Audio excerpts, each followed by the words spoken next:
selamat pagi semuanya.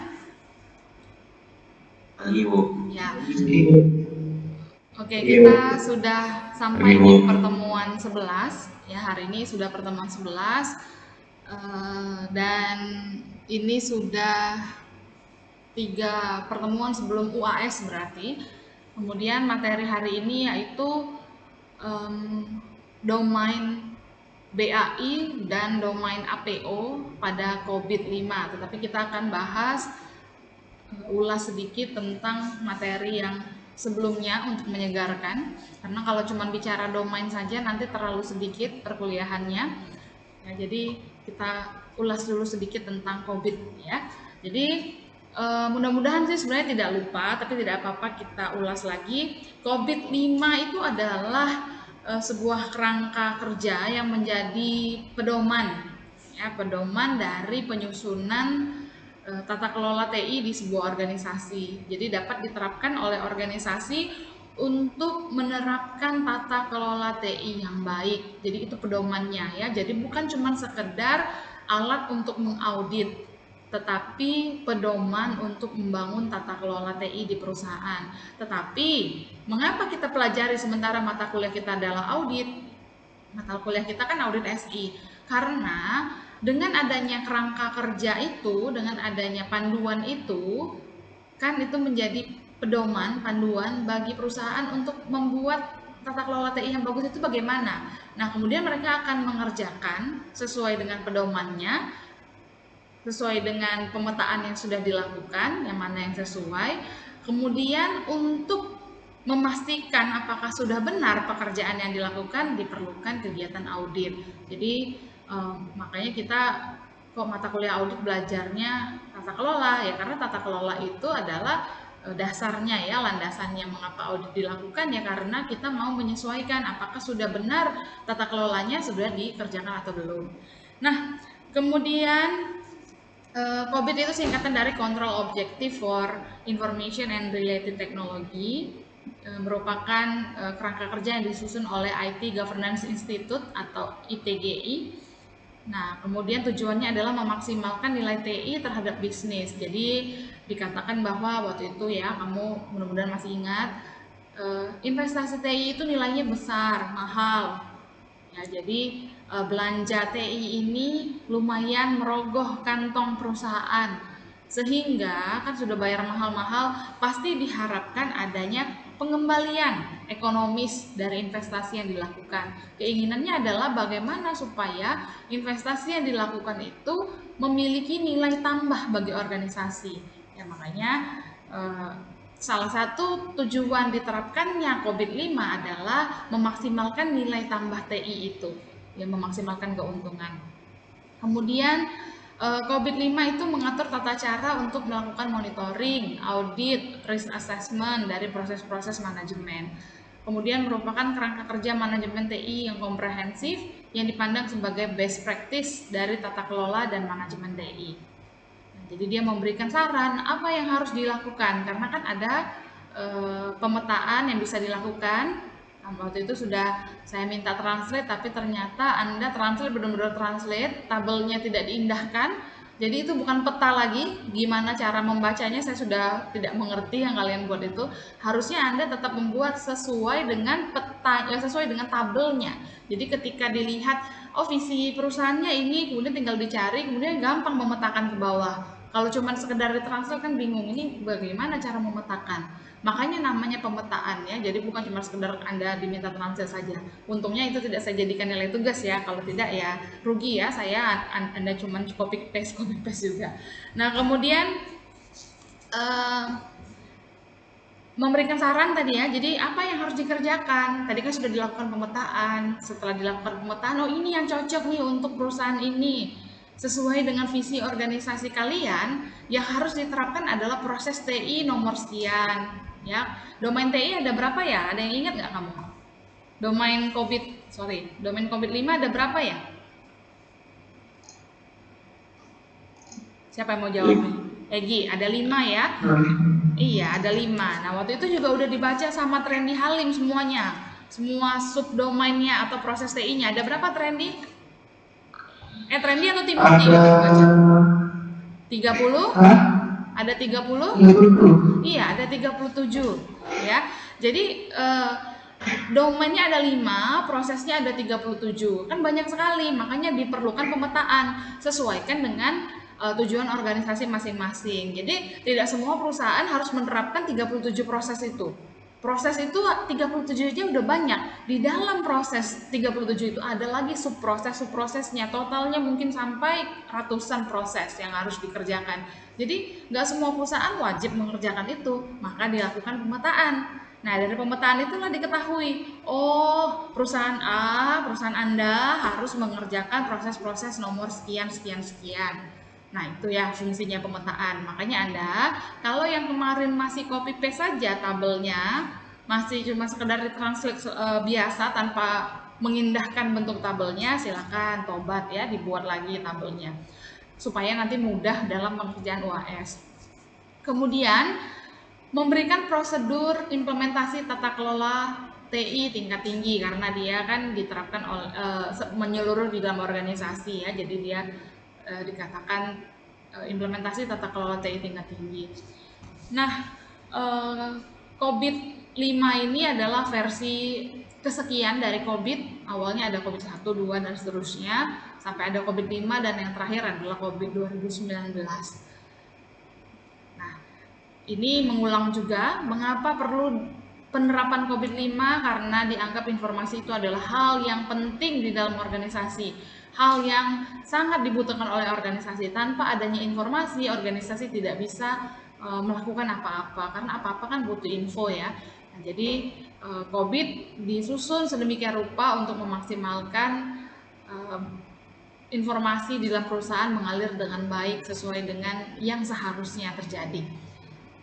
Kemudian ini tujuan TI, tujuan COVID ini waktu itu pemetaannya ya, dari mana sih kita mencapai ke arah enabler goals ini. Jadi diperlukan pemetaan. Yang pertama kita harus mengetahui apa saja kebutuhan dari stakeholder. Stakeholder adalah semua yang terlibat di dalam sebuah proses bisnis. Nah, akhirnya kebutuhan stakeholder ini akan mengarahkan kepada penciptaan manfaat, value creation. Ya, jadi dari kebutuhan-kebutuhan stakeholder atau orang-orang yang terlibat di dalam organisasi, di dalam proses bisnis, itu akan mengarahkan organisasi kepada tujuannya ya, tujuan perusahaan, yaitu penciptaan nilai dari TI kalau di sini. Jadi penciptaan nilai. Apa saja nilai yang diciptakan? Nah, bisa berupa realisasi manfaat, bisa optimasi risiko, bisa optimasi sumber daya. Jadi nilai itu bukan cuma sekedar uang, tapi bisa juga ini kalau ini mungkin uang ya, realisasi manfaat, mungkin bisa manfaatnya ada manfaat yang uang, ada manfaatnya bukan uang. Kemudian optimalisasi risiko, ya, kemudian optimasi sumber daya. Lalu didapatkanlah tujuan organisasi secara umum, ya. Tujuan organisasinya apa, lalu diturunkan atau dipetakan kepada enterprise goals yang ada pada COVID-5. Nah, kalau yang ini tadi kan ini adalah kebutuhan organisasi yang ada pada perusahaan studi kasus. Nah, kemudian sudah dicari ininya, kita petakan kepada enterprise goals yang ada pada COVID-5. Ya, waktu itu minggu lalu kalau nggak salah ya. Lalu dipetakan kembali ke IT related goals yang ada di COVID-5. Barulah didapat IT proses yang harus diterapkan atau enabler goals-nya. Nah, enabler goals inilah yang ada 37 itu. IT proses itu ada 37. Nah, kemudian kebutuhan-kebutuhan organisasi ini nantinya ada 5 ya, sebenarnya ada 5 domainnya, yaitu APO, BAI, DSS, MEA, satu lagi apa ya? EDM ya. EDM adalah evaluate, direct, and monitor. Nah, jadi domain EDM itu adalah domain yang sifatnya adalah tata kelola di dalam COVID. Sedangkan domain 4 lagi ini, APO, BAI, DSS, dan MEA, itu domain yang lebih mengarah kepada manajemen. Jadi ini adalah satu domain ini, tapi dipisah nih gambarnya. Evaluate, Direct and Monitor atau EDM itu ranahnya tata kelola, sedangkan ranahnya manajemen adalah domain APO, BAI, DSS, dan MEA. APO itu domain yang untuk merencanakan, plan, ya, merencanakan. BAI itu domain untuk mengembangkan atau membangun sebuah produk TI, ya, baik itu produknya software, hardware, jaringan, dan lain-lain, ya, pokoknya dari yang belum dibangun, belum ada, dibangun gitu. Kemudian DSS ini domainnya ngomongin soal TI yang berjalan, run, ya. Sedangkan MEA ini domainnya mengarahkan kepada monitor atau pengawasan. Nah, kita sekarang mau lihat yang domain hari ini, ya. Hari ini kita materinya domain APO dan BAI. Kita lihat domain itu saja. Oh ya, sampai sini ada pertanyaan? Tidak ada, ya. Nah, ini domainnya. Domain-domainnya. Oke. Nah, jadi tadi kan domainnya ada berapa? 5, ya. 5 itu yang pertama adalah EDM, ya, EDM, Evaluate, Direct and Monitor. Nah, itu ranahnya tata kelola. Nih, ranahnya di sini. Nah, kemudian proses-prosesnya ada ini. Nah, kita mau lihat yang 2 saja dulu hari ini, yaitu APO dan BAI. APO itu, ada yang ingat nggak ada berapa proses TI di APO? Ada berapa ya APO? Coba dong dijawab. Ada berapa sih proses TI pada APO? 13. 13, ya, yang hitung kemarin pasti dia hafal, ya. Ada 13 proses TI pada APO. Kalau nggak percaya, dibuka lagi yang kemarin ditranslate itu, lalu Anda hitung, ya. Atau sekarang kita mau lihat juga memang, tapi kalau ini lihat lagi ya tabel kemarin. Makanya jangan cuma kopas saja tabelnya, ya. Nah, jadi ada 13. Yang pertama, manage the IT management framework, ya, atau mengelola kerangka kerja manajemen TI. Kemudian yang kedua, mengelola strategi. Yang ketiga, mengelola inovasi. Yang keempat, mengelola arsitektur organisasi. Yang kelima, mengelola portofolio. Yang keenam, mengelola anggaran dan biaya. Berapa nih? Udah keberapa nih? 1, 2, 3, 4, 5, 6. 7, mengelola sumber daya manusia. 8, mengelola relasi atau hubungan. 9, mengelola, kok saya salah hitung ya? 9, 10, 11, 12, 13, benar ya. 9, mengelola service agreement atau persetujuan layanan. Kemudian yang ke-10, mengelola supplier atau pemasok. Ke-11, mengelola kualitas. Ke-12, mengelola risiko. Ke-13, mengelola keamanan. Lalu yang BAI ada berapa? 10, ya. Yang pertama, manage programs and project, mengelola program-program dan proyek-proyek TI. Kemudian mengelola definisi kebutuhan, kemudian mengelola identifikasi solusi dan mengembangkannya. Kemudian yang keempat, mengelola ketersediaan dan kapasitas. Yang kelima, mengelola persetujuan perubahan dan transisi.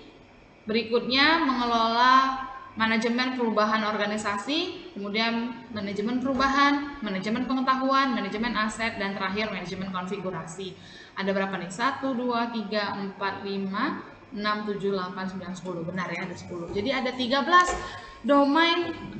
subdomain atau proses TI pada APO, ada 10 proses TI pada BAI. Nah, yang lain kita bahasnya minggu depan. Nah, ini BAI duluan. Ada 13 ya di BAI ini. Sorry, ada 10. Tadi kebalik-balik ya. Nah, di BAI ini yang pertama kan tadi mengelola program dan proyek. Nih, apa yang dilakukan di dalam mengelola program dan proyek? Yang dilakukan adalah menangani, bukan menangani pakai tangan, tapi maksudnya adalah mengelola program-program yang ada pada organisasi yang melibatkan TI tentunya ya. Jadi ada program apa di dalam organisasi yang melibatkan TI, nah itu pekerjaannya di bagian manage programs ini. Dan kalau ada project TI juga di sini.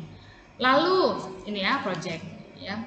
Lalu kebutuhan, apa sih kebutuhan yang harus dilakukan? Yaitu mengetahui apa yang diperlukan, apa yang menjadi kebutuhan organisasi terhadap TI, ya terhadap produk TI. Lalu dia juga di bagian ini juga diatur mengenai ketersediaan dan kapasitas dari persediaan yang ada, dari kebutuhan yang ada. Jadi ini butuh apa, project ini butuh apa, program ini butuh apa, butuh software apa, butuh hardware apa, butuh jaringan yang bagaimana, lalu butuh SDM yang bagaimana. Nah itu pekerjaannya ada di situ. Oke, bentar.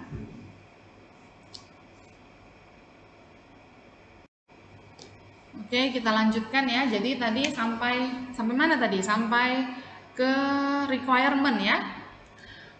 Bener nggak sampai requirement? Ya, Gi? Iya. Ya.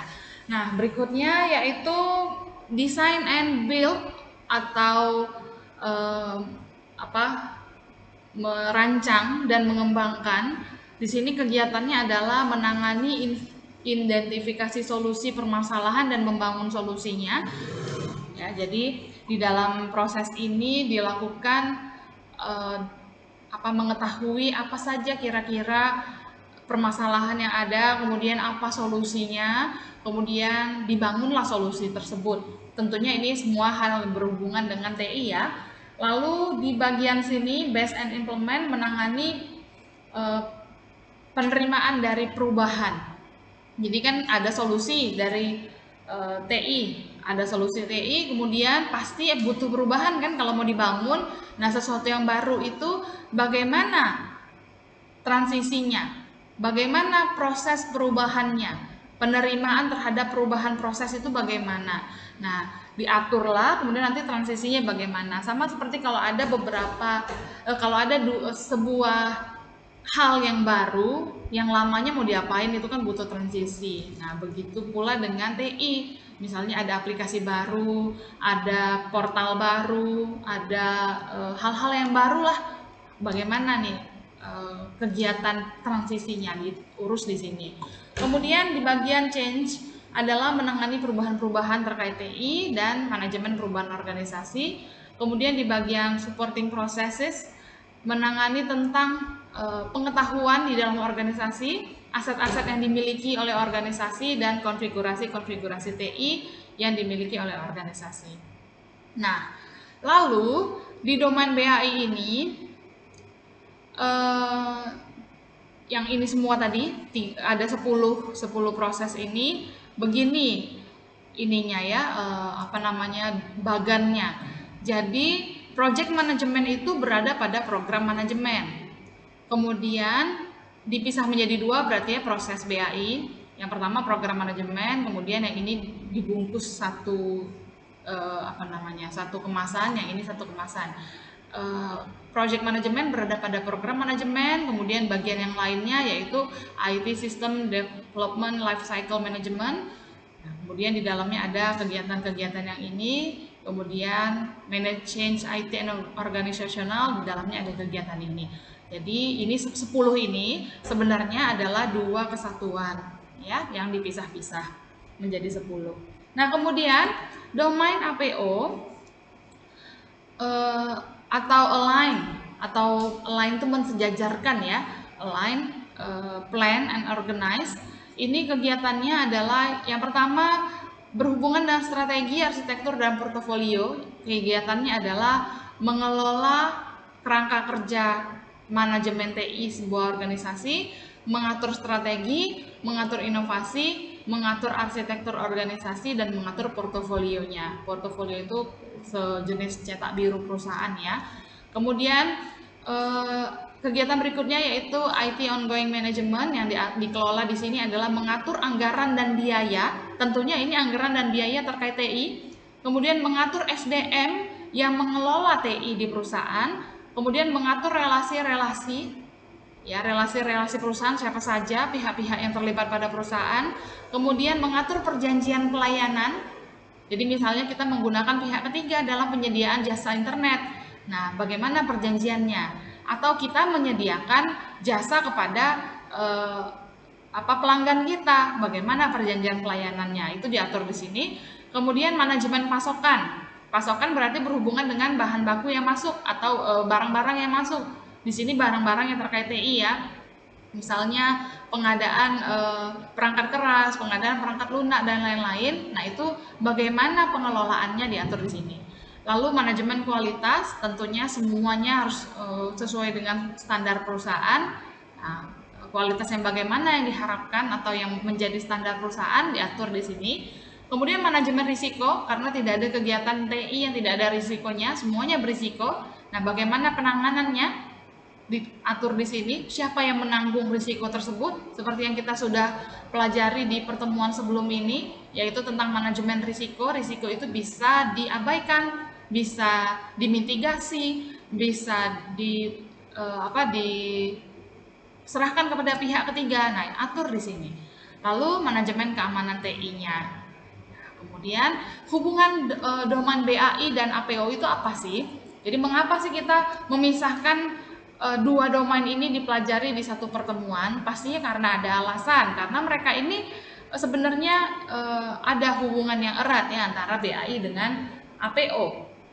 Nah, kita lihat, jadi ini semakin ke atas itu semakin strategis. Ini kelihatan nggak sih? Nih, saya mikir dikit ya. Nah, jadi ini di bawah adalah hal-hal yang berhubungan dengan taktik, ya. Semakin ke atas itu semakin strategis. Kalau taktik itu kan levelnya level organisasional, ya, level manajemen. Sedangkan kalau ke atas ini levelnya level direksi, level pimpinan. Nah, kalau yang berarti ya kalau kita lihat ini APO dan BAI ini sama-sama berada di dua level, yaitu level taktis, ya, dan di level strategis, nih kan, sama-sama ada di situ.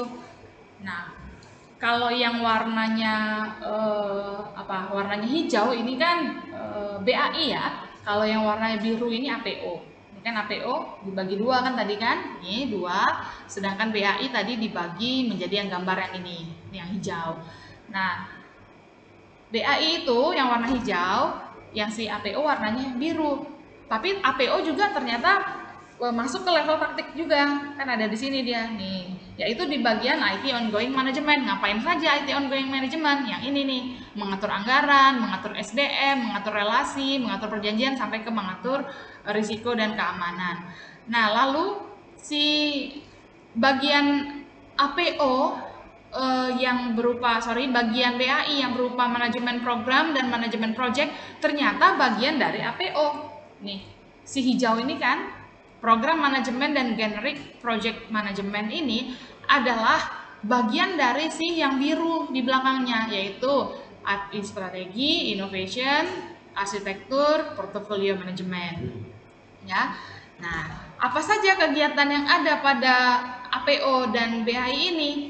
Yaitu mulai dari pre-project, jadi sebelum projectnya ada, perencanaan-perencanaan, sampai ke pengembangan atau development, dan production atau produksi. Nah, ini keterkaitan mereka. Nah, ini DSS ini minggu depan ya kita bahas. Ada pertanyaan sampai sini?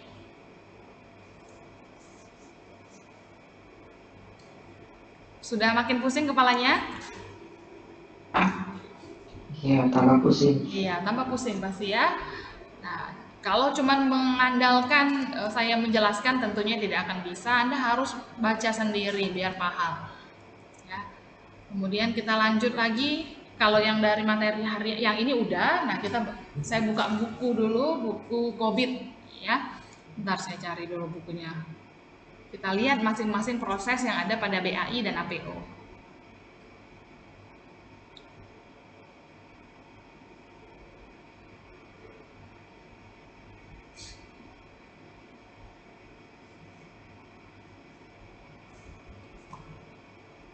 Oke, ini ketemu sudah bukunya ya. Ini ada di Spon, buku ini, buku COVID. Nah, kalau yang nggak tahu nih bukunya nih. Nah, ya, jadi ada di Spon, sudah saya share. Ini di halaman 49, ini membahas tentang APO. Ini sudah nih tadi di materi yang sudah dijelaskan tadi. Jadi APO ini ada 13 prosesnya, yaitu mulai dari manage the IT management framework sampai ke manage security. Tapi saya bilang tadi 13 ini bukan cuma sekedar 13. Yang saya bilang tadi 37 proses TI yang ada pada COVID itu bukan cuma 37 itu, tapi ada masing-masing lagi sub prosesnya, banyak sekali yang saya bilang sampai ratusan. Nah, kita lihat yang APO. APO itu apa saja kegiatannya? Nah, jadi APO ini areanya tadi sudah dijelaskan adalah areanya manajemen. Ya, ini area manajemen. Kegiatan mereka adalah line atau mensejajarkan, plan, merencanakan, dan organization, ya, organize atau mengorganisir. Nah,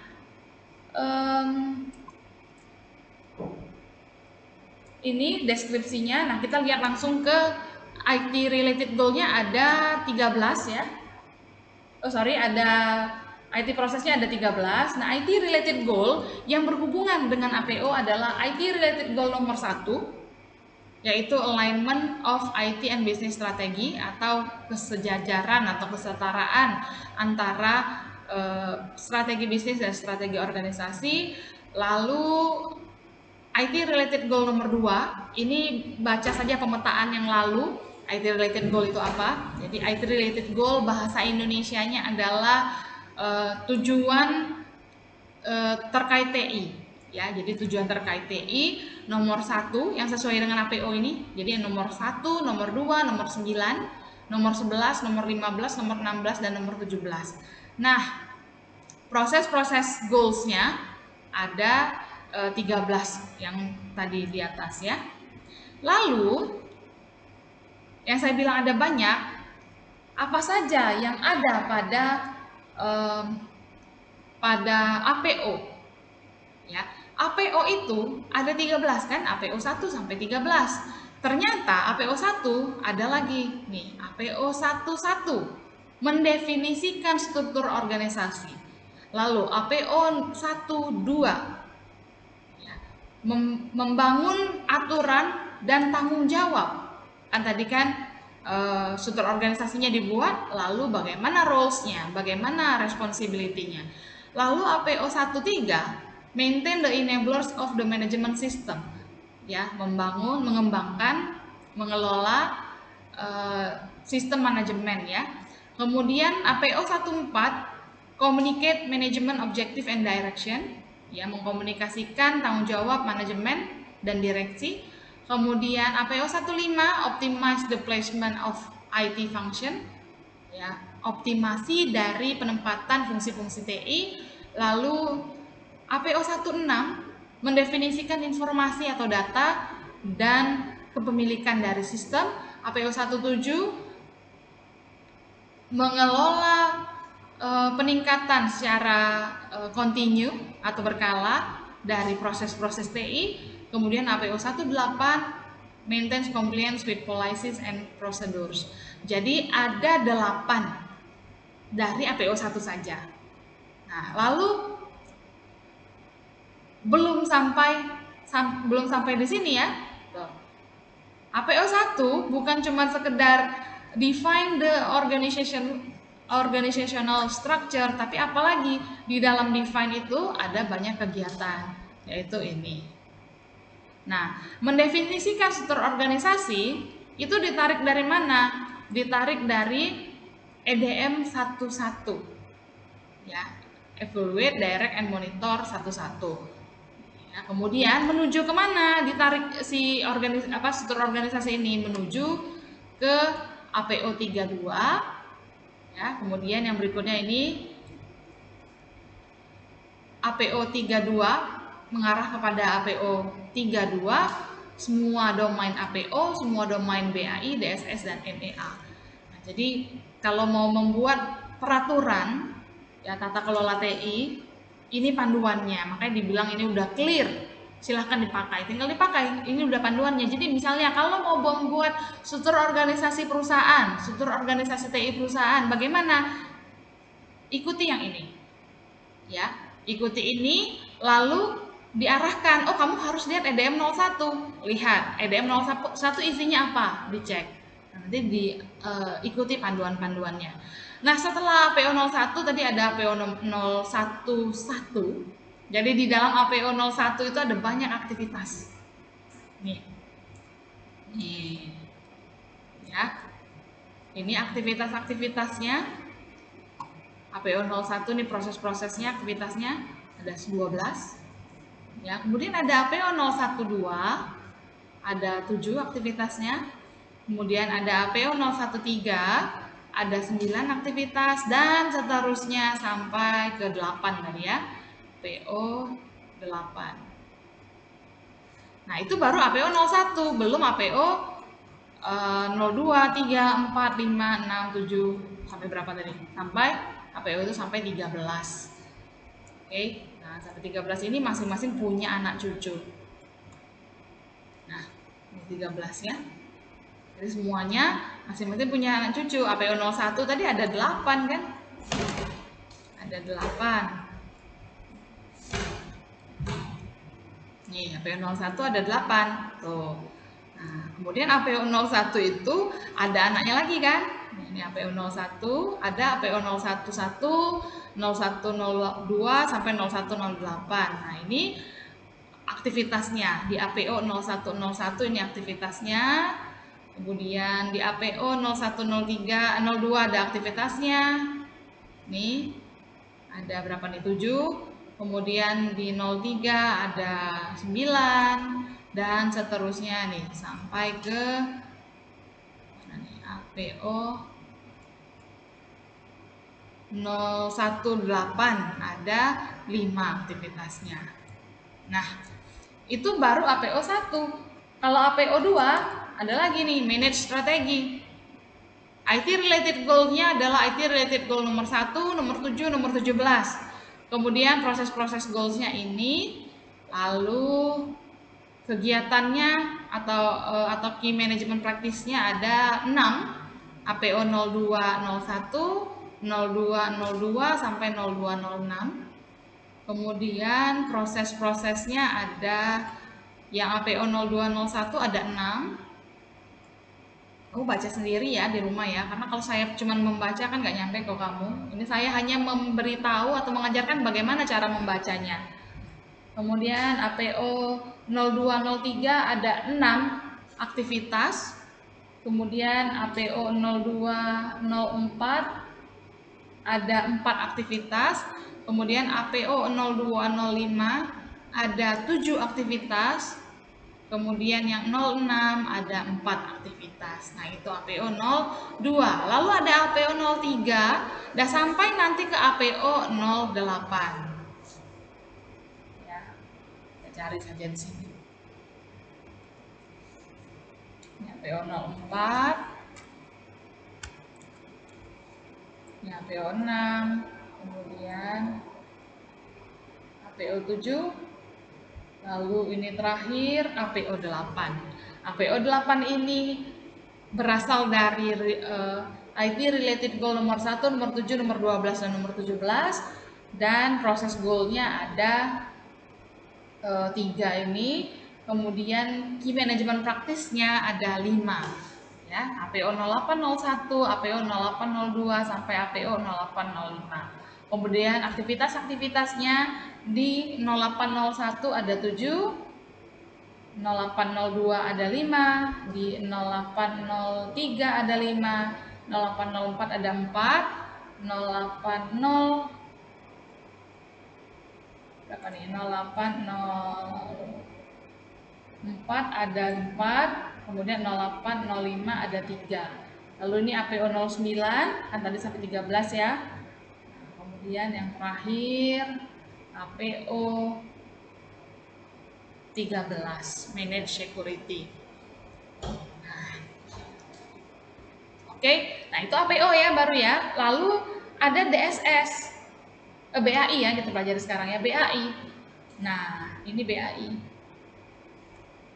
BAI ada 10 ya. Nih ada 10. proses TI-nya. Ya, mulai dari manage program and project sampai ke manage configuration. Dan ini juga sama seperti APO, banyak anak cucunya. Ya, jadi di BAI itu BAI 01 ini IT related goal, kemudian di proses goalnya, ini RACI chartnya, key management practice-nya ada BAI 01, 01 sampai BAI 0114, ada 14. Ini yang isi 01. Oke, di BAI 01 ada 14 dia. Kemudian ini BAI 01 sampai apa segala macam sampai 14 ya, sama seperti ini tadi ya. Kemudian ini BAI 02 ada berapa? BAI 02 ada 4. Kemudian ada BAI 03 ada mana prosesnya? Ada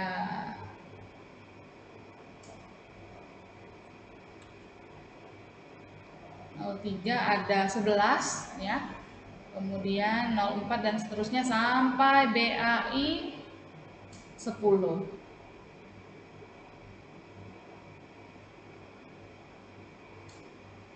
Nah, BAI 10 berasal dari IT related goal nomor 2, nomor 11 dan nomor 14. Lalu ini RACI-nya, key management practice-nya ada BAI 10.1 sampai BAI 10.5. Nah, BAI 10.1 ada berapa aktivitas nih? Ada 2 ya, BAI 10, oh ada 2 ya. BAI 10.2 ada 2, BAI 10.3 ada 4. Kemudian terakhir BAI 10.5 ada 5 aktivitas. Itu banyak sekali. Ya memang begitu ya. Nah, barulah nanti minggu depan kita masuk ke DSS dan yang lain itu. Nah, saya tidak mewajibkan Anda hafal ya, tetapi untuk bisa mengerjakan soal UAS nanti Anda memang diwajibkan untuk bisa membaca ini. Dan saya sudah mengarahkan saja. Saya nggak bisa bacain semuanya karena nggak akan cukup waktunya dan sia-sia saja Anda cuma mendengar tetapi pikiran entak kemana-mana ya. Jadi makanya saya cuma ngajarin panduan membaca buku ini bagaimana. Intinya masing-masing domain pada COVID-5 itu memiliki masing-masing proses TI ya. Nah, masing-masing proses TI itu berasal dari IT related goals masing-masing. Makanya yang paling penting, makanya saya bilang kemarin sampai meminta Anda untuk mentranslate, tapi itu bukan nilai tugas. Salah satunya adalah supaya Anda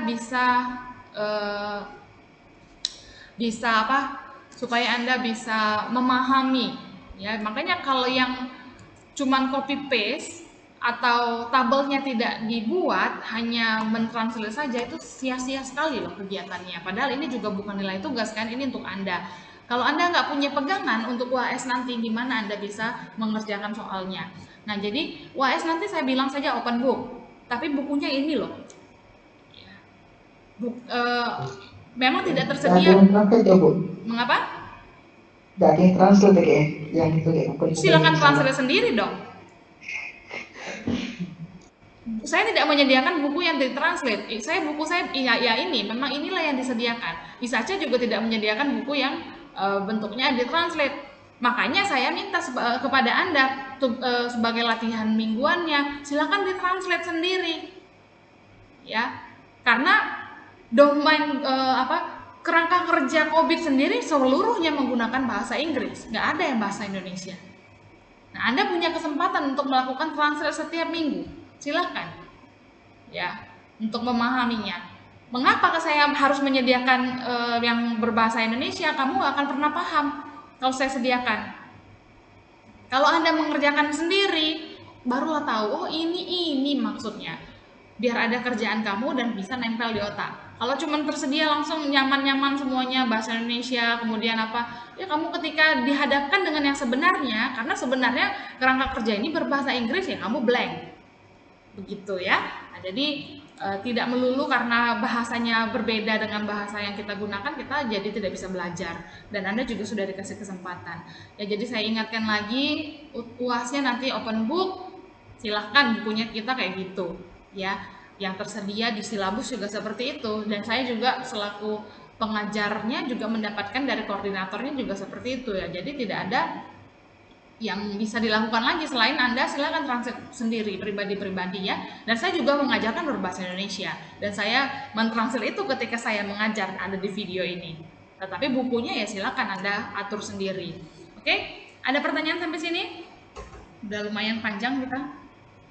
Ada berapa menit? 80 menit ini ya.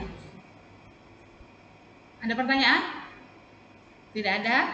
Oke, kalau tidak ada pertanyaan, silahkan Anda baca-baca lagi buku-bukunya. Buku ini, satu sih buku kita ini ya, cuman filenya ada dua sih. Yang satunya tuh file pemetaan. File pemetaan yang ada di materi 2 minggu yang lalu, itu sebenarnya itu cukup, tetapi itu hanya sedikit, hanya berisi tentang pemetaan saja. Kalau buku yang full ya yang ini ya. Nah, tetapi yang paling penting untuk menjawab UAS nanti adalah yang pemetaan itu. Kalau Anda mentranslate-nya, mengabaikan tabelnya, ya silakan. Risiko Anda tanggung sendiri, oke? Karena kita juga sudah belajar manajemen risiko di materi ini, harusnya juga bisa diterapkan dalam kehidupan sehari-hari kamu. Kalau tidak ada pertanyaan, saya sudahi pertemuan kita hari ini. Sampai ketemu lagi di hari hari Rabu yang akan datang. Ya, tanggal berapa? Berarti tanggal 9. Selamat melanjutkan aktivitas. Selamat pagi. Pagi. Pagi. Pagi. Pagi.